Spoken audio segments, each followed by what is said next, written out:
Une frappe de missile, 60 secondes. C'est le temps qu'il faut pour qu'une tension régionale bascule en confrontation mondiale. Ce n'est pas de la science-fiction, c'est la mécanique froide, précise des plans militaires qui existent en ce moment même. Absolument. Et aujourd'hui, on va justement ouvrir le capot de cette mécanique, on va décortiquer la chaîne d'événements quasi automatisés qui se mettrait en marche en cas d'attaque iranienne majeure contre, disons, les intérêts américains au Moyen-Orient. Et l'objectif, ce n'est vraiment pas de spéculer, c'est de comprendre une réalité stratégique. Oui. Parce qu'au-delà des discours politiques, des menaces qu'on entend dans les médias, il y a une sorte d'horlogerie, un plan d'action avec une logique implacable. Et c'est cette logique qu'on va explorer, étape par étape. Alors, commençons par le tout début. L'instant zéro. Un missile est tiré. Comment les Américains le savent-ils avant même qu'il ne touche sa cible ? Tout commence dans l'espace, en fait. Il y a un réseau de satellites américains d'alerte avancée. Sa seule mission, c'est ça. D'accord. La signature thermique dans le lancement de missiles, la chaleur de la propulsion, c'est comme un phare dans la nuit pour leurs capteurs infrarouges. C'est détecté quasi instantanément. En quelques secondes ? En quelques secondes, l'information est tout de suite analysée, trajectoire, vitesse, d'où il est parti probablement. Donc, avant même que le missile n'atteigne le sommet de sa course, l'alerte est déjà donnée. Et elle va où, cette alerte ? Elle arrive simultanément à plusieurs endroits critiques. D'abord au centre de commandement américain pour le Moyen-Orient, le CENTCOM, c'est le cerveau des opérations sur place. Oui. Et quasi au même moment, au Pentagone, à Washington, on parle de moins d'une minute pour passer d'une tension à une attaque confirmée en pour. C'est fou. Dans ce genre de scénario, la rapidité, c'est pas juste un avantage, c'est la seule variable qui compte. Ça compresse le temps de décision politique à presque rien. Et pendant que les généraux voient les voyants rouges s'allumer sur leurs écrans, sur le terrain, ça réagit déjà. C'est ça qui est dingue. C'est exactement ça. La défense, elle, est déjà en mouvement. C'est un système on pourrait dire, de bouclier emboîté. Ah oui. Le premier niveau, la défense terminale, ce sont les batteries antimissiles Patriot et THAAD. Le THAAD, c'est pour intercepter les missiles très haut dans l'atmosphère, juste avant leur plongée. D'accord. Et les patriotes ? Les patriotes agissent un peu plus bas. Si on imagine le missile qui arrive, les patriotes et le THAAD, ce sont les gardes du corps de dernière minute, juste devant la cible. Je vois. Une sorte de bouclier à plusieurs couches. C'est une excellente analogie. Et pour la compléter, il y a un troisième garde du corps, mais plus loin, en mer. Les navires ? Oui, les destroyers équipés du système Aegis. Eux, ils sont capables de détecter et d'engager des menaces à des centaines de kilomètres. La clé, c'est que tout ce monde communique. Ah, d'accord. Ils partagent leurs données radar pour former une seule image de la menace et coordonner la meilleure réponse. Attendez, ça veut dire que la décision de tirer un missile d'interception, qui coûte des millions de dollars, pourrait être prise par un algorithme avant même que le président ne soit au courant de tous les détails. C'est tout le paradoxe de la guerre moderne. C'est à la fois fascinant et un peu effrayant. Pour avoir une chance d'intercepter un missile qui va très vite, la décision doit être quasi instantanée. Donc, les règles d'engagement peuvent autoriser, dans certains cas, une réponse automatisée. La machine de guerre répond avec ses propres réflexes avant même que l'analyse politique soit terminée. D'accord. Le bouclier a fonctionné, le missile est intercepté, on pourrait se dire « Ouf, la crise est évitée ». Mais c'est là, en fait, que tout bascule. Absolument, parce que la doctrine américaine ne se contente pas de se défendre. Une interception réussie ne résout rien sur le fond. Le problème reste entier. Exactement.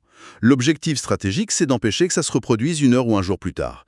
Et pour ça, la doctrine est très claire. Il faut frapper en retour. Et frapper fort. Et frapper, non pas pour se venger, mais pour neutraliser la capacité de l'adversaire à nuire de nouveau.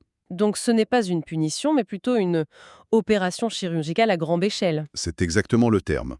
Ce qui est contre-intuitif, c'est que l'objectif premier n'est pas la vengeance. C'est une démilitarisation chirurgicale et préventive. On veut empêcher la prochaine attaque. Et ça ressemble à quoi concrètement sur la liste des cibles ? C'est une liste très hiérarchisée. Priorité numéro 1, les sites de lancement, d'où sont partis les missiles. Logique. Priorité numéro 2, les stocks de missiles connus, pour éviter une deuxième salve. Ensuite, les centres de commandement, pour aveugler l'adversaire.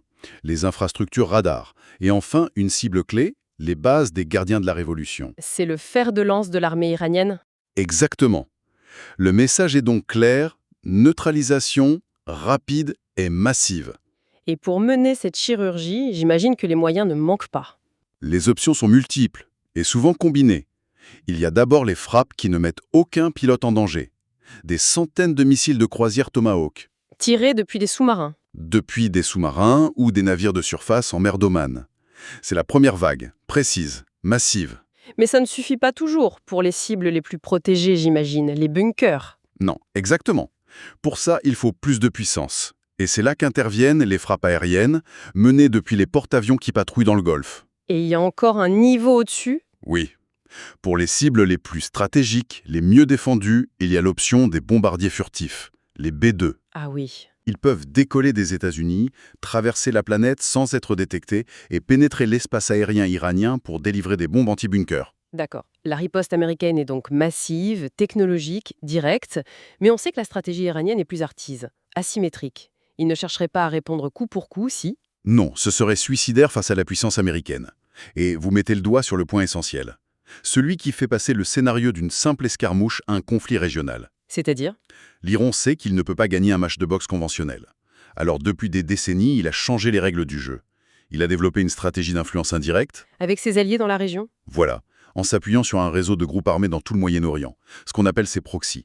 On parle du Hezbollah au Liban, des milices en Irak? Exactement, et il ne faut pas les sous-estimer.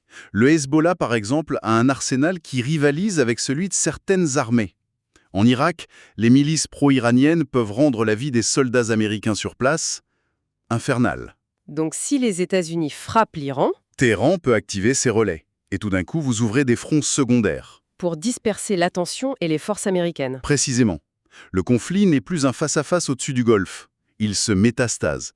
Vous pourriez avoir des tirs de roquettes du Hezbollah sur Israël, des attaques contre les bases américaines en Irak, en Syrie. Ce qui était une confrontation bilatérale devient un conflit régional élargi. Beaucoup plus chaotique, beaucoup plus sanglant et infiniment plus complexe à gérer. On parle de missiles, de bases, mais il y a une autre arme dans cette région, peut-être encore plus puissante et qui n'est pas militaire, le détroit d'Ormuz. C'est l'arme de dissuasion économique ultime. C'est une artère vitale pour l'économie mondiale. Il faut se rendre compte de ce que ça représente. Imaginez un passage de quelques dizaines de kilomètres de large.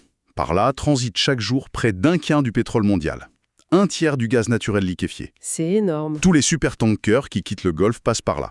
C'est un point de passage obligé. Et si ce passage se ferme ou est simplement menacé? L'impact serait mondial et immédiat. Là, il ne faut pas penser en jours, mais en heures. Ah oui, à ce point. La première chose, c'est que les primes d'assurance pour les navires explosent. Le transport devient quasi impossible. Immédiatement après, les prix du pétrole s'envolent sur les marchés. On ne parle pas de 5 ou 10%, mais d'un doublement potentiel. Donc, ce ne serait plus une crise militaire, mais une crise économique mondiale. Une crise énergétique et économique majeure, oui. Les marchés financiers réagiraient avec une brutalité extrême. Les chaînes d'approvisionnement, tout serait fragilisé. Et dans le contexte actuel, l'effet domino serait dévastateur. Absolument. C'est pour ça que maintenir la liberté de navigation dans le détroit d'Ormuz est une priorité absolue pour les États-Unis et leurs alliés. Mais militairement, est-ce que c'est si simple de garder ouvert un passage aussi étroit? C'est un cauchemar logistique. L'Iran n'a pas besoin d'une grande marine pour le menacer.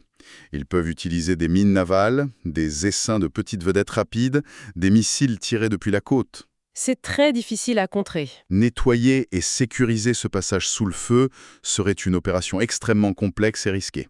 La simple menace de fermer le détroit est déjà une arme stratégique redoutable. Alors, avec un tel risque d'escalade, on peut se demander sur quoi repose l'équilibre actuel. Toute cette machine de guerre américaine, au fond, elle est faite pour ne pas servir, n'est-ce pas, hein? C'est le principe même de la dissuasion, oui. La dissuasion. C'est l'art de convaincre un adversaire que le coût d'une action agressive est tellement élevé, la riposte tellement certaine et dévastatrice, que l'attaque devient irrationnelle. On montre ses muscles pour ne pas avoir à s'en servir. Mais cette belle logique rationnelle, elle se heurte parfois à la réalité. L'histoire des relations internationales est un cimetière d'erreurs de calcul. C'est vrai. Les crises naissent rarement d'une décision froide, mûrement réfléchie d'aller à la guerre. Elles naissent d'une frappe mal interprétée, d'une attaque menée par un groupe allié mais pas contrôlé, d'une escalade verbale qui dérape parce que personne ne veut perdre la face. Et la marge d'erreur est infime. Dans un environnement aussi tendu, avec des armées si proches les unes des autres, elle est infime, oui. Le facteur humain reste donc central, même au milieu de tous ces systèmes automatisés. Plus que jamais. Et il y a un autre facteur qui devient critique, le temps. Une fois que le premier missile est lancé, la logique stratégique se referme sur elle-même comme un piège. Comment ça? Les mécanismes de défense s'activent, les chaînes de commandement accélèrent tout, et chaque camp agit pour ne pas paraître faible ou hésitant. La vitesse, qui est un atout tactique au début, devient un ennemi stratégique. Parce qu'elle supprime le temps de la diplomatie. Exactement. Le temps de la désescalade, de la réflexion. C'est une dynamique qui, une fois enclenchée, peut devenir très difficile, voire impossible à arrêter. Si on fait le bilan, ce qui est frappant, c'est que la stabilité dans cette région, elle ne repose pas sur des discours ou des accords, mais sur la réalité glaciale de ces mécanismes militaires prêts à s'enclencher en une fraction de seconde. C'est un équilibre incroyablement fragile. Vraiment. Un équilibre où, comme vous le disiez, 60 secondes peuvent tout changer. Et ça soulève une question essentielle qui va au-delà des plans de bataille. Laquelle? La vraie question, ce n'est peut-être pas seulement ce que feraient les États-Unis en cas de frappe. La question plus profonde, c'est à quel moment la logique implacable de ces systèmes, une fois activée, pourrait-elle échapper à tout contrôle humain? C'est sur la capacité des dirigeants à ne jamais avoir à enclencher cette horlogerie que repose la paix. La meilleure des stratégies, c'est celle qu'on n'a jamais besoin d'appliquer.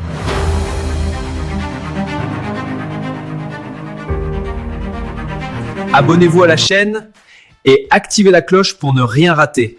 Merci.